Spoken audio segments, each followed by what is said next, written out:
Hello students, last lecture ਦੇ ਵਿੱਚ ਅਸੀਂ ਸਟਾਰਟ ਕੀਤਾ ਸੀ 3rd unit the last chapter classification of magnetic materials ਤੇ ਇਸ ਦੇ ਵਿੱਚ ਅਸੀਂ ਕੁਝ ਟਰਮਸ ਡਿਸਕਸ ਕੀਤੀਆਂ ਸੀ, ਕੁਝ ਡੈਫੀਨੇਸ਼ਨਸ ਡਿਸਕਸ ਕੀਤੀਆਂ ਸੀ ਜਿਨ੍ਹਾਂ ਦੇ ਬੇਸ ਤੇ ਅਸੀਂ ਕਿਸੇ ਵੀ ਮੈਗਨੈਟਿਕ ਮਟੀਰੀਅਲ ਨੂੰ ਕਲਾਸੀਫਾਈ ਕਰ ਸਕਦੇ ਹਾਂ।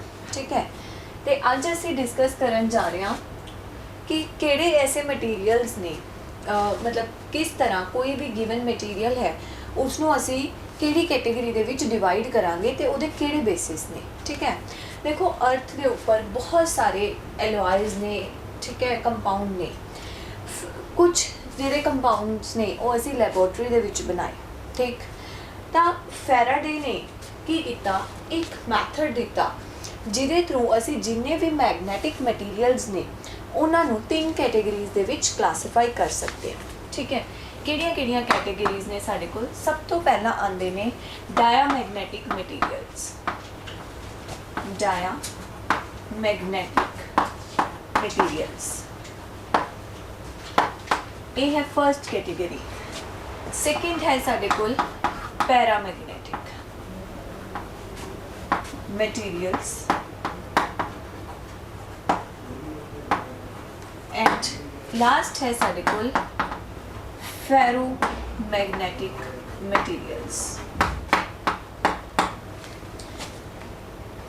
उन्हां दी प्रॉपर्टीज़ दे बेस ते असी किसी भी मैगनैटिक मटीरियल नूं इन्हां 3 कैटेगरीज दे विच डिवाइड किया है। सो अज असी सब तो पहला स्टार्ट करन जा रहे हां कि डायामैगनैटिक मटीरियल्स किहड़े हुंदे ने ते इन्हां दी की प्रॉपर्टीज़ ने। सब तो पहला असी डिफाइन करांगे कि डायामैगनैटिक मटीरियल्स ने जिहड़े वो किहड़ी मतलब किस तरह की प्रॉपर्टी शो करते हैं। ठीक है, पहला उन्होंने डेफिनेशन दसांगे, फिर दसांगे कि उसका कॉज की है, डायामैगनेटिज्म क्यों अराइज होती है। क्लियर? सो सब तो पहला इन्हां मटीरियल्स नूं डिफाइन करते हैं कि डायामैगनैटिक मटीरियल्स बेसिकली किहड़े हुंदे ने। ठीक, these are the materials, those materials ਉਹ ਮਟੀਰੀਅਲਸ ਜਿਨ੍ਹਾਂ ਦੇ ਵਿੱਚ ਜਿਹੜੇ ਇੰਡੀਵਿਜੂਅਲ ਐਟਮਸ, ਮੋਲੀਕਿਊਲਸ ਜਾਂ ਆਇਨਸ ਉਹਨਾਂ ਦੀ ਕੀ ਸਿਚੁਏਸ਼ਨ ਹੈ material. these are those materials in which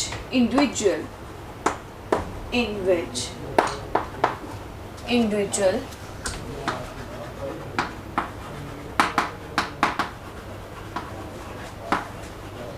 atoms,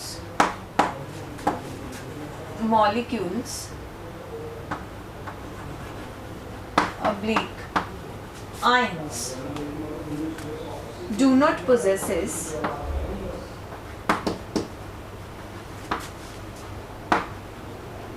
any net magnetic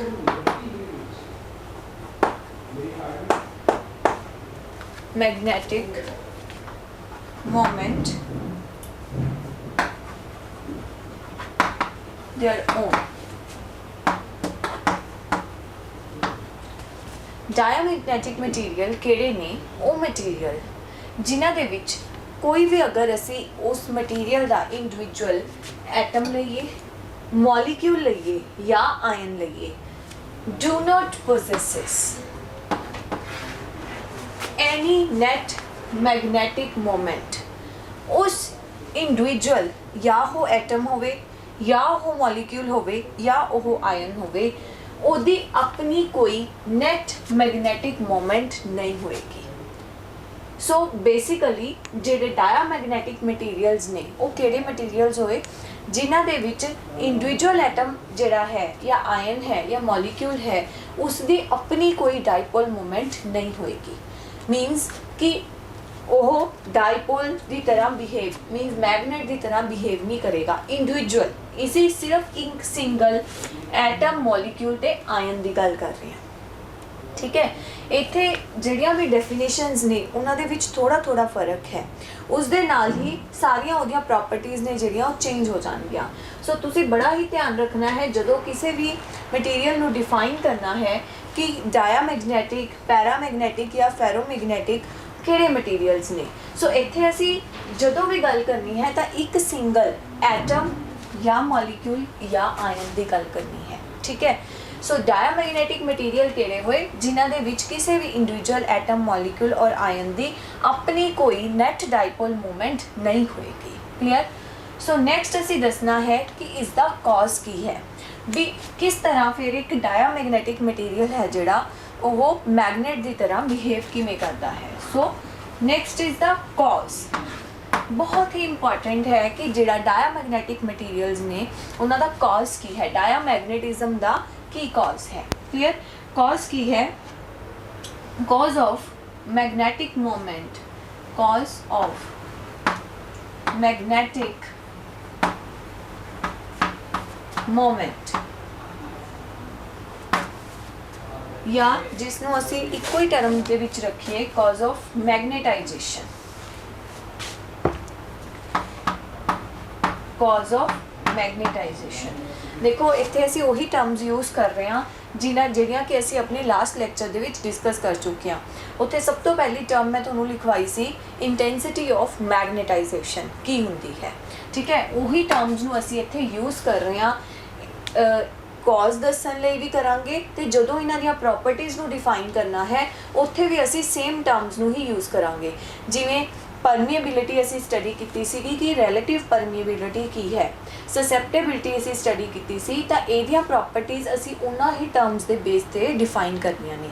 तुसी कोई भी न्यू टर्म एंटर नहीं करोगे क्योंकि जो असी ऑलरेडी डिस्कस कर चुके हैं उसे दे बेस पे इन्हां मटीरियल्स नू क्लासीफाई करोगे, क्योंकि इन्हां दा डिफरेंस जिहड़ा है वो एग्जाम्स पॉइंट ऑफ व्यू नाल बहुत इंपॉर्टेंट है। सो इसका कॉज की है, cause of magnetisation is due to the orbital motion of electron in which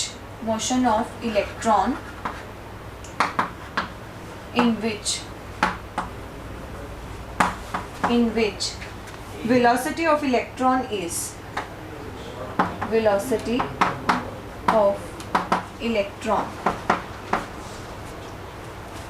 इत्थे की है orbital motion.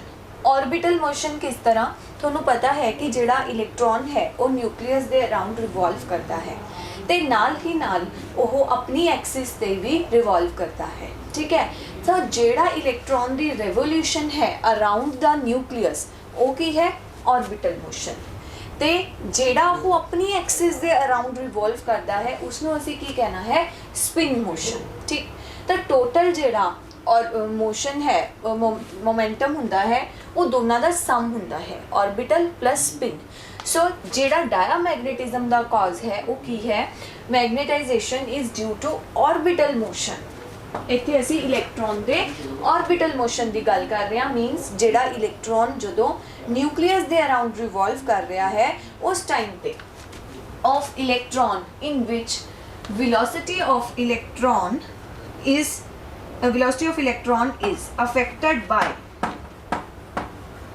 affected by the external magnetic field,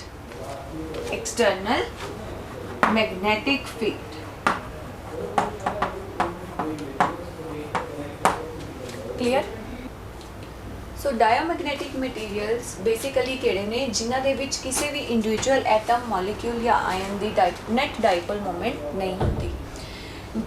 diamagnetic materials दे विच की है जिहड़े ऑर्बिटल्स ने वो कंप्लीटली फिल्ड हुंदे ने, ठीक है। तो जदों कॉज की गल करिए तो डायमैग्नेटिक मटीरियल्स दे विच जिहड़ा इलैक्ट्रॉन है उहदा ऑर्बिटल मोशन है, अगर असी उसनूं मैग्नेटिक फील्ड दे विच रखिए तो जिहड़ी वेलोसिटी है इलैक्ट्रॉन की वो अफेक्ट करेगी। क्लीयर। सो ये तो सीगी इंट्रोडक्शन कि डायमैग्नेटिक मटीरियल्स की हुंदे ने ते डायमैग्नेटिज्म का कॉज की है। क्लीयर। नैक्सट हुण असी डिस्कस करनियां ने properties of diamagnetic materials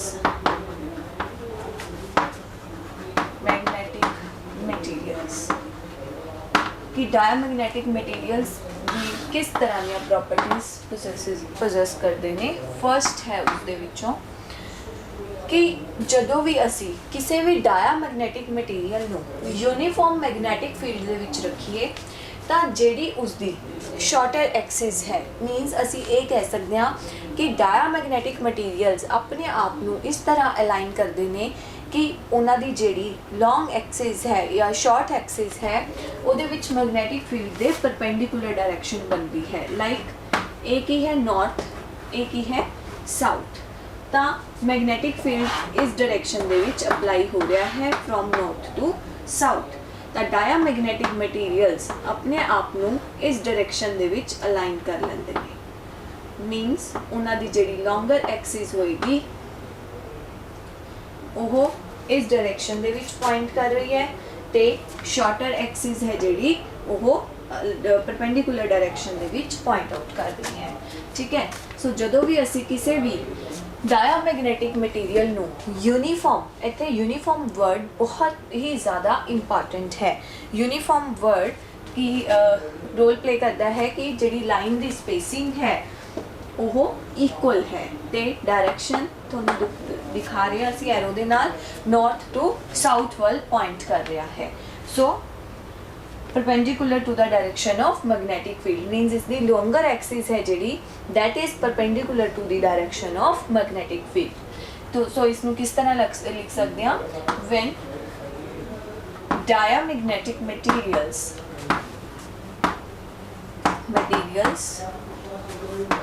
are placed in magnetic field are placed in एक वर्ड जरूर याद रखना है इत्थे प्लेस्ड इन यूनिफॉर्म वर्ड बहुत इंपॉर्टेंट है uniform magnetic field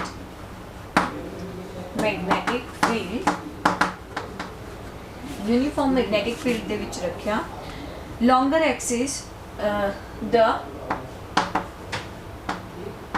magnetic material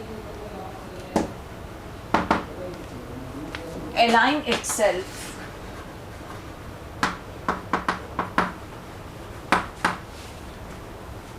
such that its longer axis is perpendicular to the direction of magnetic field is perpendicular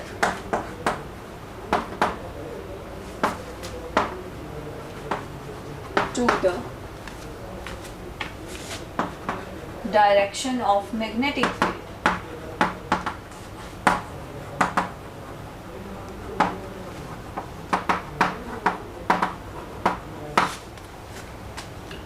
clear so ਜਦੋਂ ਵੀ ਅਸੀਂ ਕਿਸੇ ਵੀ ਡਾਇਆਮੈਗਨੈਟਿਕ ਮਟੀਰੀਅਲ ਦੀ ਗੱਲ ਕਰਨੀ ਹੈ ਉਸ ਨੂੰ ਜਦੋਂ ਵੀ ਅਸੀਂ ਯੂਨੀਫਾਰਮ ਮੈਗਨੈਟਿਕ ਫੀਲਡ ਦੇ ਵਿੱਚ ਰੱਖਣਾ ਹੈ ਤਾਂ ਜਿਹੜੇ ਮੈਗਨੈਟਿਕ ਮਟੀਰੀਅਲ ਹੈ ਉਹ ਕਿਸ ਤਰ੍ਹਾਂ ਅਲਾਈਨ ਹੋਏਗਾ ਕਿ ਉਹਦੀ ਲੌਂਗਰ ਐਕਸਿਸ ਜਿਹੜੀ ਉਹ perpendicular to the direction of magnetic field ਬਣੇਗੀ ਮੀਨਸ ਆ ਸਾਡਾ ਮੈਗਨੈਟਿਕ ਮਟੀਰੀਅਲ ਹੈ ਤਾਂ ਇਸ ਡਾਇਰੈਕਸ਼ਨ ਦੇ ਵਿੱਚ ਮੈਗਨੈਟਿਕ ਫੀਲਡ ਲੱਗੇਗਾ ਤਾਂ ਕਿ ਇਹ ਜਿਹੜੀ ਡਾਇਰੈਕਸ਼ਨ ਹੈ ਇਹ ਹਮੇਸ਼ਾ ਇਸ ਦੇ ਪਰਪੈਂਡੀਕੂਲਰ ਰਹੇ ਕਲੀਅਰ ਸੋ ਇਹ ਹੈ ਫਰਸਟ ਪ੍ਰੋਪਰਟੀ ਸੈਕੰਡ ਪ੍ਰੋਪਰਟੀ ਕੀ ਹੈ ਦੇਖੋ ਸੈਕੰਡ ਪ੍ਰੋਪਰਟੀ ਤੇ ਇਸ ਦੇ ਵਿੱਚ ਕੀ ਡਿਫਰੈਂਸ ਹੈ ਫਰਸਟ ਦੇ ਵਿੱਚ ਇੱਥੇ ਅਸੀਂ ਜਿਹੜਾ ਮੈਗਨੈਟਿਕ ਫੀਲਡ ਲਗਾ ਰਹੇ ਹਾਂ ਦੈਟ ਇਜ਼ ਯੂਨੀਫਾਰਮ ਠੀਕ ਹੈ ਹੁਣ ਜਦੋਂ ਨੈਕਸਟ ਅਸੀਂ ਮੈਗਨੈਟਿਕ ਫੀਲਡ ਲਗਵਾਵਾਂਗੇ ਉਦੋਂ ਉਹ ਫੀਲਡ ਕਿਹੜਾ ਹੈ ਨਾਨ ਯੂਨੀਫਾਰਮ ਹੈ ਤਾਂ ਜਦੋਂ ਵੀ ਅਸੀਂ ਕਿਸੇ ਡਾਇਆਮੈਗਨੈਟਿਕ ਮਟੀਰੀਅਲ ਨੂੰ ਨਾਨ ਯੂਨੀਫਾਰਮ ਮੈਗਨੈਟਿਕ ਫੀਲਡ ਦੇ ਵਿੱਚ ਰੱਖਾਂਗੇ ਤਾਂ ਜਿਹੜਾ ਮਟੀਰੀਅਲ ਹੈ ਉਸ ਦੀ ਟੈਂਡੈਂਸੀ ਕੀ ਹੋਏਗੀ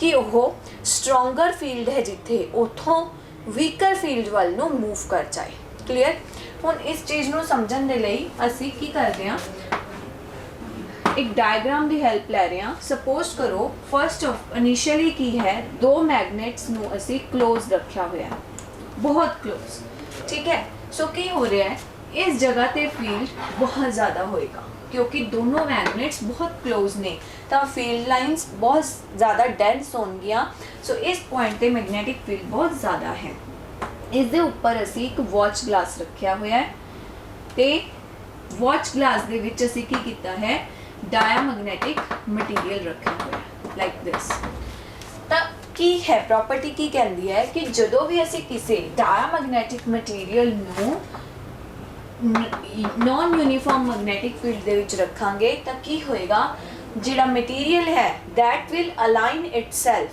from stronger field to the weaker field। ਸੋ ਇੱਥੇ ਫੀਲਡ ਕੀ ਹੈ, ਸਟਰੋਂਗ ਹੈ ਇਸ ਜਗ੍ਹਾ ਤੇ ਵੀਕ ਕਿੱਥੇ ਹੈ, ਇਸ ਦੀਆਂ ਸਾਈਡਸ ਤੇ। ਤਾਂ ਕੀ ਹੋਏਗਾ, ਜਿਹੜਾ ਇਹ ਮੈਗਨੈਟਿਕ ਮਟੀਰੀਅਲ ਹੈ ਇਹ ਆਪਣੇ ਆਪ ਨੂੰ ਕਿਸ ਤਰ੍ਹਾਂ ਅਲਾਈਨ ਕਰ ਲੇਗਾ, ਲਾਈਕ ਦਿਸ। ਜਿੱਥੇ ਫੀਲਡ ਸਟਰੋਂਗਰ ਸੀ ਉੱਥੋਂ ਮਟੀਰੀਅਲ ਹਟਣਾ ਸ਼ੁਰੂ ਹੋ ਜਾਏਗਾ ਤੇ ਕਿੱਧਰ ਮੂਵ ਕਰ ਜਾਏਗਾ, ਜਿੱਥੇ ਫੀਲਡ ਵੀਕਰ ਹੈ। ਠੀਕ ਹੈ, ਹੁਣ ਇਸ ਚੀਜ਼ ਨੂੰ ਅਸੀਂ ਥੋੜਾ ਰਿਵਰਸ ਕਰ ਦਿੰਦੇ ਹਾਂ। ਮੀਨਸ ਜਿਹੜੀਆਂ ਮੈਗਨੇਟਸ ਅਸੀਂ ਕਲੋਜ਼ ਰੱਖੀਆਂ ਸੀ ਉਹਨਾਂ ਨੂੰ ਦੂਰ ਕਰ ਦਿੰਦੇ ਹਾਂ, ਲਾਈਕ ਦਿਸ। ਤਾਂ ਕੀ ਹੋਏਗਾ, ਫੀਲਡ ਇਹਨਾਂ ਸਾਈਡਸ ਦੇ ਉੱਪਰ ਜ਼ਿਆਦਾ ਹੋ ਜਾਏਗਾ ਕਿਉਂਕਿ ਮੈਗਨੇਟਸ ਦੂਰ ਚਲੀਆਂ ਗਈਆਂ ਤਾਂ ਫੀਲਡ ਇਸ ਜਗ੍ਹਾ ਤੇ ਔਰ ਇਸ ਜਗ੍ਹਾ ਤੇ ਸਟਰੋਂਗ ਹੋ ਗਿਆ। ਹੁਣ ਪ੍ਰੋਪਰਟੀ ਕੀ ਕਹਿੰਦੀ ਹੈ ਕਿ ਜਿਹੜਾ ਮੈਗਨੈਟਿਕ ਮਟੀਰੀਅਲ ਹੈ that will move from stronger to weaker field, ਤਾਂ ਸੈਂਟਰ ਦੇ ਵਿੱਚ ਫੀਲਡ ਕੀ ਹੋ ਜਾਏਗਾ, ਵੀਕ ਹੋ ਜਾਏਗਾ ਉਸ ਟਾਈਮ ਤੇ। ਮੀਨਸ ਅਸੀਂ ਇਸ ਕੰਡੀਸ਼ਨ ਦੀ ਗੱਲ ਕਰ ਰਹੇ ਹਾਂ, ਨਾਰਥ ਸਾਊਥ ਨੂੰ ਦੂਰ ਦੂਰ ਕਰ ਦਿੱਤਾ। ठीक है, इस तरह वॉच ग्लास सेम रहेगा, दूर दूर करता तो फील्ड इस जगह पे स्ट्रोंग हो गया, इत्थे स्ट्रोंग हो गया, सेंटर च फील्ड वीक हो गया तो magnetic material will make a shape like this. तो वो सेंटर दे विच कलैक्ट हो जाएगा। सो इत्थे असी यूनीफॉर्म वर्ड लिता सी, हुण असी की लवांगे नॉन यूनीफॉर्म। मीनस फील्ड सारी जगह सेम नहीं है, किसी जगह ते ज़्यादा है, किसी जगह ते घट है। क्लीयर। सो इस चीज़ को हमेशा ध्यान च रखना है कि कदों असी यूनीफॉर्म फील्ड की गल की तो किवें अलाइनमेंट होएगी, अगर असी नॉन यूनीफॉर्म फील्ड की गल की है तो अलाइनमेंट किस तरह होएगी। So according to second property, when diamagnetic material is placed in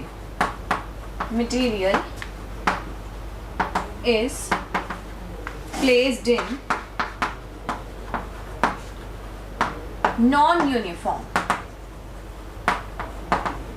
so इस वर्ड ਨੂੰ मैं again underline कर रही हूँ because here this word is very important। non-uniform magnetic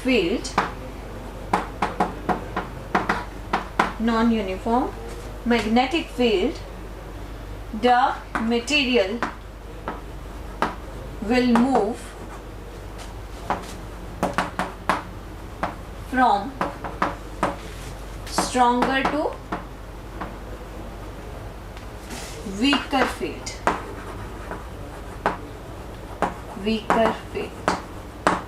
strong तो weak वाल move करेगा। clear। so A is second property।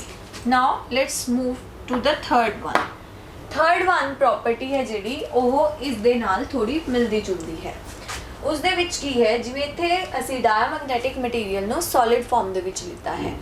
Third property ਦੇ ਵਿੱਚ ਅਸੀਂ ਕੀ ਕਹਿ ਰਹੇ ਹਾਂ ਕਿ ਅਗਰ ਅਸੀਂ ਕੋਈ ਯੂ ਸ਼ੇਪ ਟਿਊਬ ਲਈਏ ਲਾਈਕ ਦਿਸ, ਠੀਕ। ਸੋ ਇਸ ਦੇ ਟਿਊਬ ਦੇ ਵਿੱਚ ਅਸੀਂ ਮੈਗਨੈਟਿਕ ਡਾਇਆਮੈਗਨੈਟਿਕ ਮਟੀਰੀਅਲ ਹੈ ਜਿਹੜਾ ਉਹ ਲਿਕੁਇਡ ਫਾਰਮ ਦੇ ਵਿੱਚ ਲਈਏ।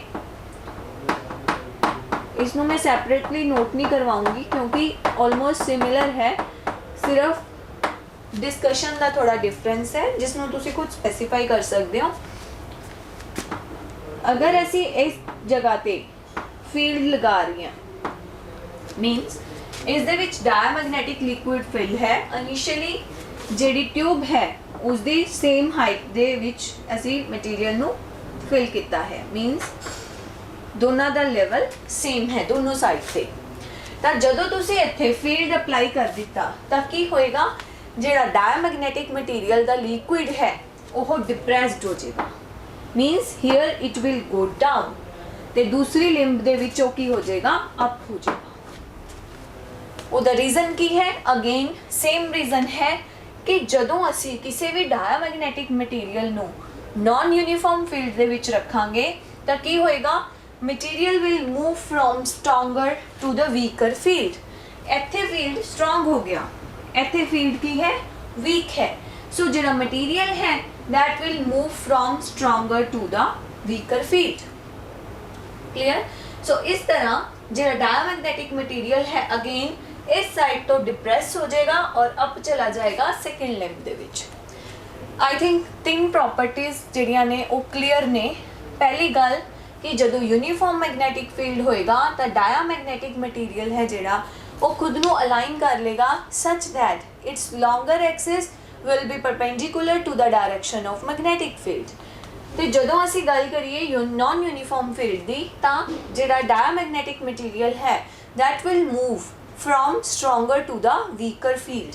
and in third case if we take a liquid form of diamagnetic material, then level of liquid will go down where the field is strong and it will go up where the field is weak। clear? So AC 10 properties diamagnetic material diya। Now let's move to the fourth property of diamagnetic material। अगर तुहानू याद होए तो जदों असी definitions discuss कीतियां सी उत्थे मैं तुहानू दस्सिया सीगा कि अगर असी किसी मटीरियल नू मैग्नेटिक फील्ड दे विच रखांगे तां किन्नी देर दे विच मीनस किन्ना असी फील्ड अप्लाई करिए ताकि वो मटीरियल है जिहड़ा वो मैग्नेटाइज हो जाए। ठीक है ना। सो अगर असी किसी डायमैग्नेटिक मटीरियल नू मैग्नेटिक फील्ड दे विच रखिए तां जिहड़ियां फील्ड लाइनस ने वो किस तरह मूव करनगियां मीनस वो स्पेसिमन दे इनसाइड तो जाणगियां या आउटसाइड तो जाणगियां या उन्हां दा पाथ किहड़ा होएगा। So this is the fourth property कि when a specimen is placed in magnetic field, ठीक है, तो ਜਿਹੜੀਆਂ ਉਹਦੀਆਂ फील्ड लाइंस ने ਉਹਨਾਂ ਤੇ ਕੀ इफेक्ट होएगा। नॉर्थ है साउथ है, ठीक है, तो generally magnetic field lines will move like this. But अगर असी इस दे विच कोई डायमैग्नेटिक स्पेसिमन रख दिए तब की होएगा। ठीक है। सो लेट्स सी, पहला इसनू लिखते हैं फिर समझते हैं कि डायमैग्नेटिक स्पेसिमन ते की इफेक्ट होएगा। When specimen is placed in, when diamagnetic specimen is placed in magnetic field,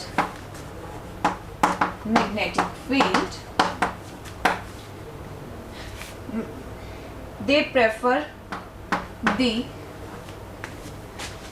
magnetic field lines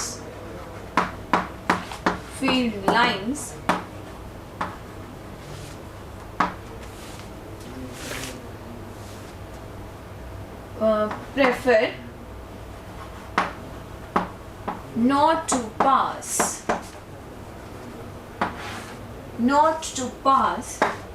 through the specimen।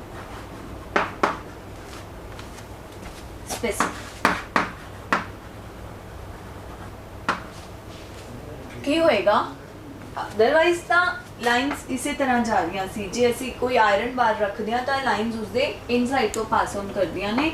But ਅਗਰ ਅਸੀਂ ਕੋਈ ਡਾਇਆਮੈਗਨੈਟਿਕ ਸਪੈਸੀਮਨ ਇੱਥੇ ਰੱਖੀਏ ਤਾਂ ਕੀ ਹੋਏਗਾ, ਜਿਹੜੀਆਂ ਫੀਲਡ ਲਾਈਨਸ ਨੇ that will not prefer to pass through the specimen, ਤਾਂ ਉਹ ਅਪਸਾਈਡ ਤੋਂ ਮੂਵ ਕਰ ਜਾਣਗੀਆਂ ਲਾਈਕ ਦਿਸ।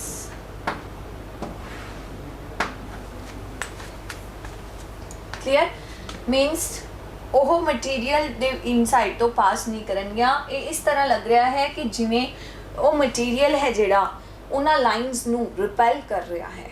ਠੀਕ ਹੈ। ਸੋ केस की है कि अगर डायमैग्नेटिक स्पेसिमन मैग्नेटिक फील्ड च रखा जाए तो उसदे विचों मैग्नेटिक फील्ड लाइनस पास नहीं करनगियां। ये प्रॉपर्टी बहुत बहुत इंपॉर्टेंट रोल प्ले करती है डायमैग्नेटिज्म दे विच। क्लियर। सो नेक्स्ट प्रॉपर्टी की है व्हेन असी गल कर रहे सी रिलेटिव परमीएबिलिटी की। रिलेटिव परमीएबिलिटी रिलेटिव परमीएबिलिटी की डेफिनेशन असी अपने लास्ट लैक्चर्स दे विच कर चुके हैं। की है रिलेटिव परमीएबिलिटी? डिवीजन है। ठीक। हुण रिलेटिव परमीएबिलिटी की वैल्यू ਡਾਇਆਮੈਗਨੈਟਿਕ ਮਟੀਰੀਅਲਸ ਦੇ ਲਈ ਕਿੰਨੀ ਹੁੰਦੀ ਹੈ। ਸੋ ਜਦੋਂ ਅਸੀਂ ਡਾਇਆਮੈਗਨੈਟਿਕ ਮਟੀਰੀਅਲਸ ਦੀ ਗੱਲ ਕਰਦੇ ਹਾਂ ਤਾਂ ਜਿਹੜੀ ਇਹਨਾਂ ਦੀ ਪਰਮੀਏਬਿਲਿਟੀ ਹੈ that is less than 1 means relative permeability of a diamagnetic material is less than 1 is less than 1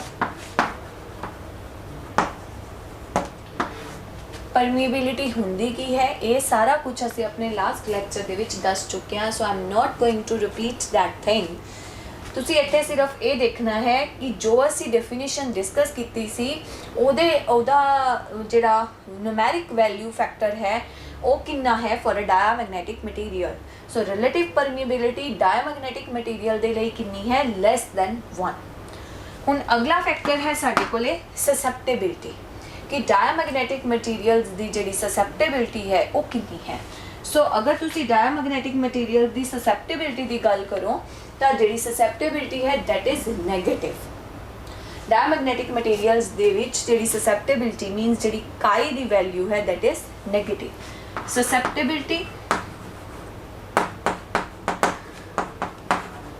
for a डायमैगनैटिक material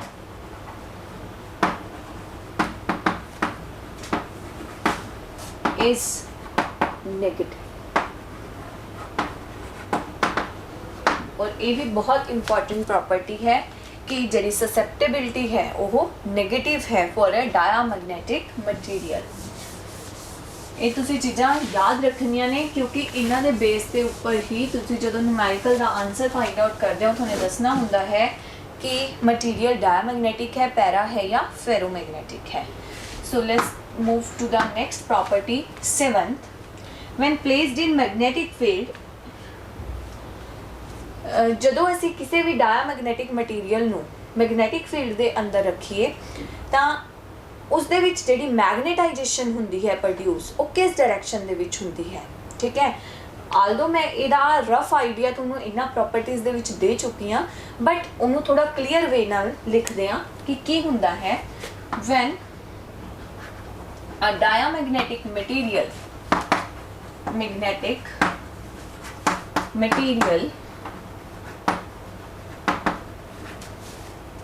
is placed in magnetic field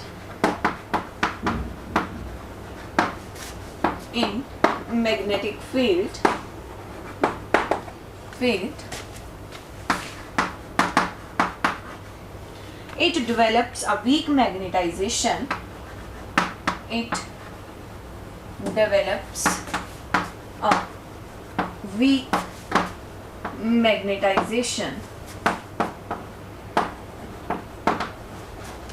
in a direction opposite to the direction of magnetizing field in a direction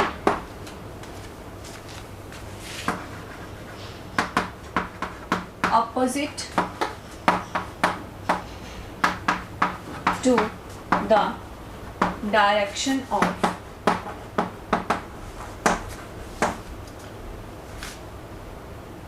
magnetization field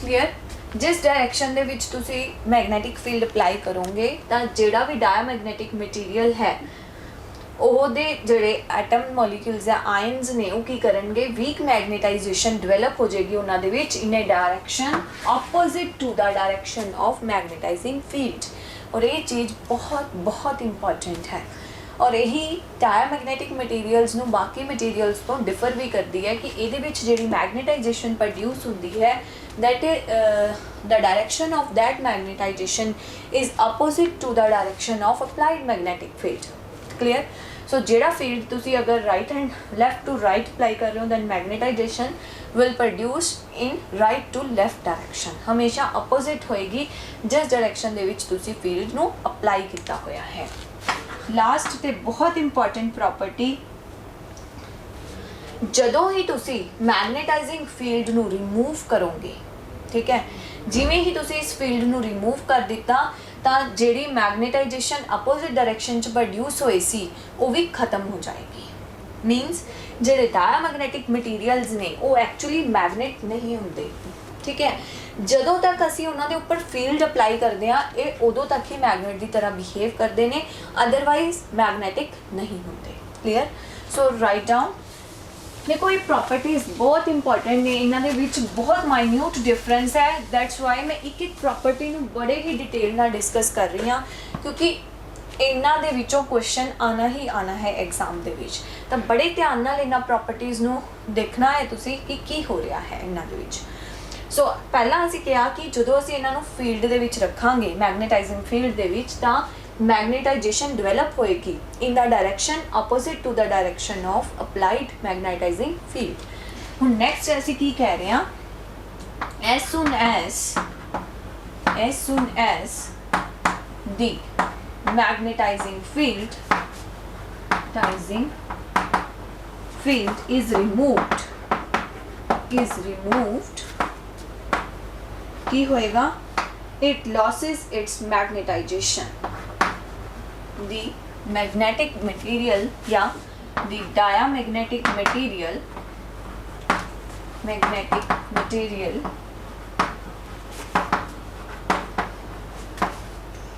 loses its magnetization, वो अपनी magnetisation loss कर देगा। Clear? Means ਜਦੋਂ तक तुसी field apply किया होया है उदों तक ही जिहड़ी मैग्नेटाइजेशन है वो हुंदी है temporary, after removing the field magnetisation है जिहड़ी वो खत्म हो जाएगी। एक चीज़ होर कि जिहड़ी डायामैगनेटिक मटीरियल्स ने जिहड़ी उन्हां दी ससैप्टेबिलिटी है, जिन्हों कि असीं दस्सिया सी कि नैगेटिव हुंदी है, ਉਹ ਟੈਂਪਰੇਚਰ ਤੇ ਡਿਪੈਂਡ ਨਹੀਂ ਕਰਦੀ। Means susceptibility of diamagnetic material doesn't depend upon temperature. ਇੱਕ ਅਸੀਂ ਇਸ ਟੌਪਿਕ ਨੂੰ ਡਿਸਕਸ ਕਰਨ ਤੋਂ ਬਾਅਦ ਇੱਕ ਲਾਅ ਪੜ੍ਹਨਾ ਹੈ, ਕਿਊਰੀ ਲਾਅ। ਮੀਨਸ ਅਸੀਂ ਸੈਕਿੰਡ ਲਾਸਟ ਟੌਪਿਕ ਡਿਸਕਸ ਕਰ ਰਹੇ ਹਾਂ ਇਸ ਯੂਨਿਟ ਦਾ, ਤਾਂ ਉੱਥੇ ਅਸੀਂ ਡਿਸਕਸ ਕਰਾਂਗੇ ਕਿ ਜਿਹੜੀ ਟੈਂਪਰੇਚਰ ਡਿਪੈਂਡੈਂਸ ਹੈ ਇਹਨਾਂ ਮਟੀਰੀਅਲਸ ਦੀ ਉਹ ਕਿਸ ਤਰ੍ਹਾਂ ਦੀ ਹੈ। ਸੋ ਜਿਹੜੇ ਡਾਇਆਮੈਗਨੈਟਿਕ ਮਟੀਰੀਅਲਸ ਨੇ ਉਹਨਾਂ ਦੀ ਸਸੈਪਟੇਬਿਲਿਟੀ ਹੈ ਜਿਹੜੀ ਉਹ ਟੈਂਪਰੇਚਰ ਦੇ ਉੱਪਰ ਡਿਪੈਂਡ ਨਹੀਂ ਕਰਦੀ ਹੈ, ਠੀਕ ਹੈ। ਸੋ ਹੁਣ ਇਹ ਪ੍ਰੋਪਰਟੀ ਔਰ ਇਸ ਦੋਨਾਂ ਨੂੰ ਧਿਆਨ ਨਾਲ ਦੇਖੋ ਕੀ ਡਿਫਰੈਂਸ ਹੋ ਰਿਹਾ ਹੈ। ਪਹਿਲੀ ਗੱਲ ਅਸੀਂ ਦੱਸ ਰਹੇ ਹਾਂ ਕਿ ਜਦੋਂ ਵੀ ਕਿਸੇ ਮਟੀਰੀਅਲ ਨੂੰ ਤੁਸੀਂ ਮੈਗਨੇਟਾਈਜ਼ਿੰਗ ਫੀਲਡ ਦੇ ਵਿੱਚ ਰੱਖਿਆ ਤਾਂ ਡਾਇਆਮੈਗਨੈਟਿਕ ਮਟੀਰੀਅਲਸ ਦੇ ਵਿੱਚ ਜਿਹੜੀ ਮੈਗਨੇਟਾਈਜੇਸ਼ਨ ਡਿਵੈਲਪ ਹੋਏਗੀ ਉਹਨਾਂ ਦੀ ਡਾਇਰੈਕਸ਼ਨ ਕੀ ਹੋਏਗੀ, opposite to the direction of applied field. Next ਦੇ ਵਿੱਚ ਅਸੀਂ ਕੀ ਦੱਸ ਰਹੇ ਹਾਂ ਕਿ ਜਦੋਂ ਹੀ ਤੁਸੀਂ ਜਿਹੜਾ ਫੀਲਡ ਅਪਲਾਈ ਕੀਤਾ ਸੀ ਉਸ ਨੂੰ ਰਿਮੂਵ ਕਰੋਗੇ ਤਾਂ ਕੀ ਹੋਏਗਾ, ਡਾਇਆਮੈਗਨੈਟਿਕ ਮਟੀਰੀਅਲ ਨੇ ਜਿਹੜੀ ਮੈਗਨੇਟਾਈਜੇਸ਼ਨ ਡਿਵੈਲਪ ਕੀਤੀ ਸੀ ਅਪੋਜ਼ਿਟ ਡਾਇਰੈਕਸ਼ਨ ਦੇ ਵਿੱਚ ਉਹ ਖਤਮ ਹੋ ਜਾਏਗੀ। ਇਹਦਾ ਮਤਲਬ ਕੀ ਹੋਇਆ ਕਿ ਉਹਨਾਂ ਦੀ ਆਪਣੀ ਕੋਈ ਮੈਗਨੇਟਾਈਜੇਸ਼ਨ ਨਹੀਂ ਸੀ, ਉਨੀ ਦੇਰ तक ही रही जिन्नी देर तक तुसी उहदे उपर फील्ड अप्लाई किया, ठीक है। अदरवाइज जिहड़े डायमैगनेटिक मटीरियल ने वो मैगनेट की तरह बिहेव नहीं करते, ठीक है। सो लास्ट असीं की दस्सिया सी कि जिहड़ी ससैप्टेबिलिटी है इज इंडिपेंडेंट ऑफ टैंपरेचर के उपर डिपेंड नहीं करती। ये भी बहुत इंपॉर्टेंट प्रॉपर्टी है, इसनों असीं फर्दर डिस्कस करांगे डिटेल दे विच अपने कमिंग लैक्चर्स दे विच।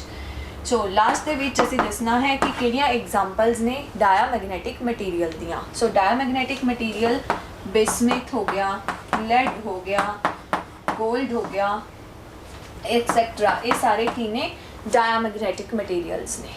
सो स्टूडेंट्स ਅੱਜ ਦੇ ਲੈਕਚਰ ਦੇ ਵਿੱਚ ਅਸੀਂ ਡਿਸਕਸ ਕੀਤਾ ਕਿ ਕਿਵੇਂ ਅਸੀਂ ਜਿਹੜੇ ਸਾਡੇ ਸਰਾਊਂਡਿੰਗ ਦੇ ਵਿੱਚ ਮਟੀਰੀਅਲਸ ਨੇ, ਮੈਗਨੈਟਿਕ ਮਟੀਰੀਅਲਸ ਨੇ, ਉਹਨਾਂ ਨੂੰ ਫੈਰਾਡੇ ਨੇ 3 ਕੈਟੇਗਰੀਜ਼ ਦੇ ਵਿੱਚ ਕਲਾਸੀਫਾਈ ਕੀਤਾ, ਡਾਇਮੈਗਨੈਟਿਕ, ਪੈਰਾਮੈਗਨੈਟਿਕ ਤੇ ਫੈਰੋਮੈਗਨੈਟਿਕ। ਅੱਜ ਅਸੀਂ ਪਹਿਲੀ ਜਿਹੜੀ ਕੈਟੇਗਰੀ ਹੈ ਉਸ ਨੂੰ ਡਿਟੇਲ ਦੇ ਵਿੱਚ ਡਿਸਕਸ ਕੀਤਾ ਕਿ ਜਿਹੜੇ ਡਾਇਮੈਗਨੈਟਿਕ ਮਟੀਰੀਅਲਸ ਨੇ ਉਹ ਕੀ ਹੁੰਦੇ ਨੇ ਤੇ ਉਹਨਾਂ ਦਾ ਕਾਜ਼ ਕੀ ਹੈ ਡਾਇਮੈਗਨੈਟਿਜ਼ਮ ਦਾ ਤੇ ਉਹਦੀਆਂ ਕੀ ਪ੍ਰੋਪਰਟੀਜ਼ ਨੇ। क्लीयर? हुण तुसी इन्हां प्रॉपर्टीज़ नूं बहुत अच्छी तरह अपने माइंड दे विच क्लीयर करना है, क्योंकि जिहड़े नैक्सट 2 ने कैटेगरीज मीनस पैरा और फैरो, उहदे विच इन्हां प्रॉपर्टीज़ दे विच ही कुछ चेंज आएगा। मीनस अलाइनमेंट किस डायरेक्शन च होनी है, ਕਿਹੜੀ ਐਕਸਿਸ ਪਰਪੈਂਡੀਕੂਲਰ ਹੋਏਗੀ, ਜਸਟ ਅਸੀਂ ਥੋੜਾ ਜਿਹਾ ਚੇਂਜ ਕਰਾਂਗੇ, ਬਾਕੀ ਸਾਰਾ ਟੌਪਿਕ ਐਜ਼ ਇਟ ਇਜ਼ ਰਹੇਗਾ। ਸੋ ਇਸੇ ਲਈ ਇਸ ਨੂੰ ਬੜੀ ਡਿਟੇਲ ਦੇ ਵਿੱਚ ਡਿਸਕਸ ਕੀਤਾ ਹੈ।